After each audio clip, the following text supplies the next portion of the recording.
বাড়ির কাঁচ জানালা সব ভেঙে দিয়েছে। তা আমি এর মধ্যে বলতে যাব, টিএমসির গুন্ডা, চুলছিঁড়া গুন্ডা আর বস্তা ফুটো হওয়া গুন্ডা। তোমাদেরকে বলছি, তোমরা রাতের বেলা যদি না ইটটা মেরে দিনের বেলা মারতে, খুব সুন্দর দেখাতো তোমাদের, আরও বেশ ভালো দেখাতো। ঠিক আছে, তোমরা তো কি ফুটো মুস্তান সে বোঝা যায়। ঠিক আছে, তোমরা যদি বাঘের বাচ্চা হয়ে থাকো তাহলে রাতের বেলা হামলা করে কেন? বাঘ তো কোনো দিন রাতের বেলা হামলা করে না। বাঘ সবসময় ভরা দুপুরবেলা গরম রোদের সময় হামলা করে।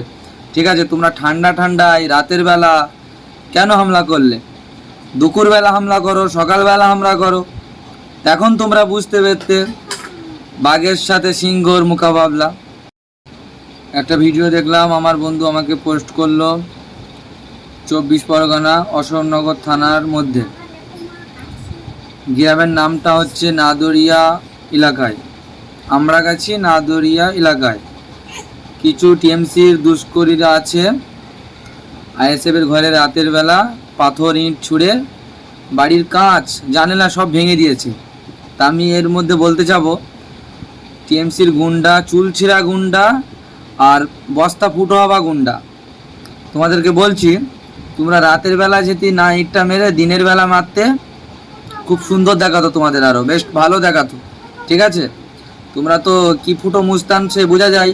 ঠিক আছে, তোমরা যদি বাঘের বাচ্চা হয়ে থাকো তাহলে রাতের বেলা হামলা করে কেন? বাঘ তো কোনো দিন রাতের বেলা হামলা করে না। বাঘ সবসময় ভরা দুপুরবেলা গরম রোদের সময় হামলা করে। ঠিক আছে, তোমরা ঠান্ডা ঠান্ডায় রাতের বেলা কেন হামলা করলে?